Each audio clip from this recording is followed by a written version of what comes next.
در این ویدیو به معرفی و بررسی یه ابزار حرفه‌ای خواهیم پرداخت که میتونه نقاط حمایت، مقاومت و محل بازگشت قیمت رو با دقت بالایی شناسایی کنه. اگه به دنبال پیدا کردن بهترین فرصت‌های معاملاتی هستین، این ویدیو رو از دست ندین.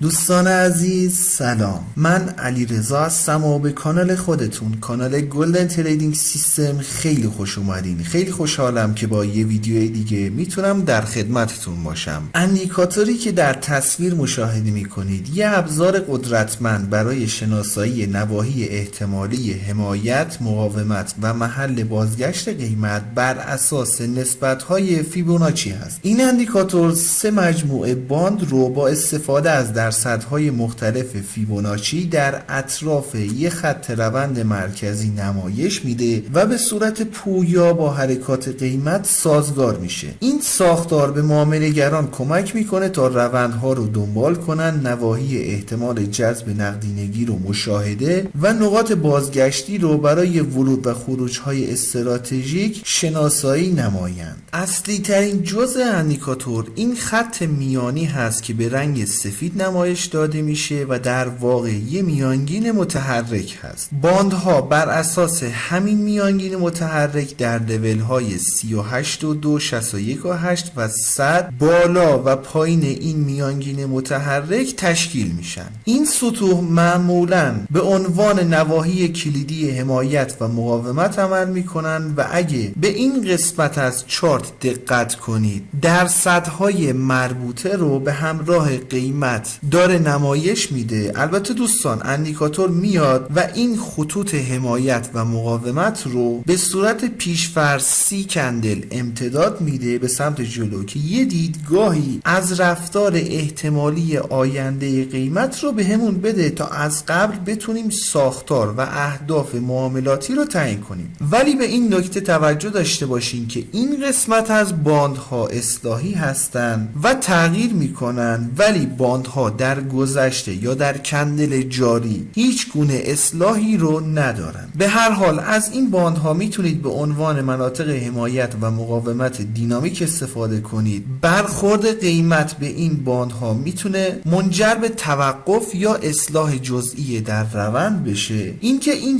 سطوح باعث برگشت روند بشه باید توسط سایر فاکتورهای تحلیلی تکنیکی مورد ارزیابی قرار بگیره، وگرنه در وهله اول هنگامی که قیمت به این سطوح برخورد کرد بایستی دیدگاه توقف یا اصلاح جزئی در روند رو داشته باشیم. حالا هنگامی که قیمت به بالا یا پایین تر از این باند 100% میرسه و برمیگرده، اندیکاتور یه سری دایره های سبز و قرمز رنگی رو به عنوان سیگنال های بازگشتی بر روی چارت نمایش میده. این سیگنال ها دوستان قاعدتاً در خلاف جهت روند صادر میشن، بنابراین همیشه از این اتفاقات خوب نمیفته که بخواد روند برگرده. ممکنه پس از مشاهده این سیگنال ها قیمت یه توقف جزئی در حد چند کندل رو تجربه کنه و بعدش مجدد در جهت روند قبلی شروع به حرکت کنه. نکته‌ای که درباره این خط میانی فراموش کردم خدمتتون عرض کنم اینه از این خطوط میتونید برای شناسایی روند هم استفاده کنید. اگه دقت کنید این خط گاهی اوقات به صورت خطچین نمایش داده میشه، گاهی اوقات به صورت خط ممتد. هنگامی که این خط به صورت ممتد نمایش داده میشه نشون دهنده روند صعودی هست. هنگامی که این خط به صورت خطچین نمایش داده میشه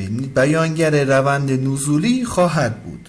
و اما آخرین قابلیت اندیکاتور که بهش میپردازیم شناسایی مناطق نقدینگی هست. هنگامی که قیمت به یک سطح حمایتی یا مقاومتی بیرون از باند لول 100 برسه و در برخورد دوم قیمت بیاد و با شادو این حمایت یا مقاومت رو رد کنه، شادوی کندل نشون دهنده اینه که قیمت به سرعت برگشته و شکست در اون ناحیه حمایتی یا مقاومتی قیمتی ناموفق بوده. اندیکاتور اینجور نواحی رو شناسایی کرده و با یه خط افقی سفید رنگ بر روی چارت قرار میده. اگه جذب نقدینگی در کف اتفاق افتاده باشه نشانه ای از بازگشت صعودی هست. بالعکس اگه جذب نقدینگی در سقف اتفاق بیفته نشونه ای از بازگشت نزولی خواهد بود. ولی باز هم به این نکته توجه داشته باشین که این مورد هم قطعیتی براش وجود نداره و در اکثر مواقع شاهد بازگشت در روند نخواهیم بود. اینکه روند از این نواحی بخواد برگرده بایستی سایر فاکتورهای تحلیل تکنیکی رو هم در نظر بگیریم و اگر سایر فاکتورها هم این مورد رو تایید کردن اون موقع میتونیم به صورت قاطع بگیم که روند برمیگرد. وگرنه ممکنه جذب نقدینگی انجام بشه، قیمت طی چند تا کندل یه توقف جزئی رو تجربه کنه و مجدد در جهت روند قبلی خودش حرکت انجام بده. الان توی این مثال برگشت رو بخوایم به صورت تکنیکالی بررسیش کنیم. پس از جذب نقدینگی قیمت یه توقف رو تجربه کرده، دوباره زمانی که به این سطح رسیده یک کف دوقلو رو تشکیل داده و با شکست خط گردن قیمت یه برگشت قابل توجه رو انجام داده.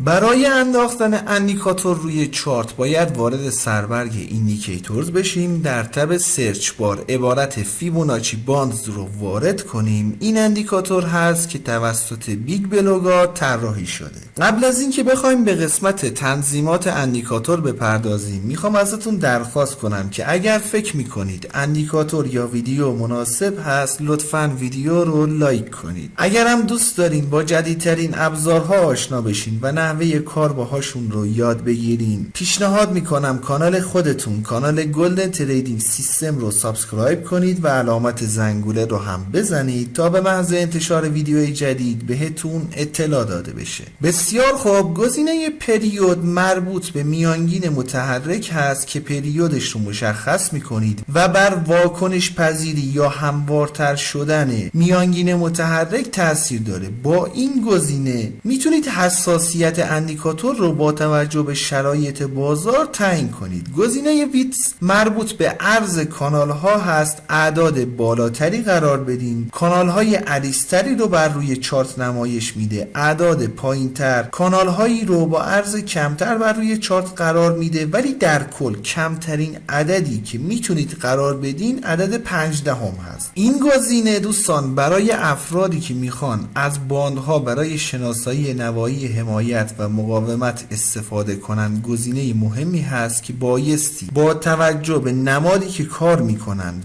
و نوساناتی که اون نماد داره شخصی سازیش انجام بشه. گزینه بعدی سورس میانگین متحرک رو مشخص میکنید. این گزینه دوستان اگه تیکش رو فعال کنید دیگه این سطوح فیبوناچی که بر روی چارت نمایش داده میشد غیر فعال میشه و در واقع برای خلوت شدن چارت اگه نیاز داشته باشین میتونید تیک این گزینه رو فعال کنید. 3% برای لول های فیبوناچی در نظر گرفته شده که با توجه به استراتژی های معاملاتی مختلف میتونید این درصدها رو کم یا زیاد کنید. ولی در کل این درصدهایی که قرار داده شده همه مناسب هستند و بهتر دستکاری نشه مگر در مواقع ضروری و عرض کردم خدمتتون با توجه به استراتژی معاملاتی خاصی بخواید این درصدها رو تنظیم کنید. گزینه اکستند باند تعداد کندل هایی که باند ها رو به سمت جلو امتداد میداد رو اینجا میایین و مشخص میکنید. اگه یادتون باشه عرض کردم خدمتتون که این عدد به صورت پیش‌فرض بر روی سی هست. در نهایت گزینه لیکویدیتی سویپ مربوط به نمایش یا عدم نمایش مناطق نقدینگی هست که توسط اندیکاتور شناسایی میشه.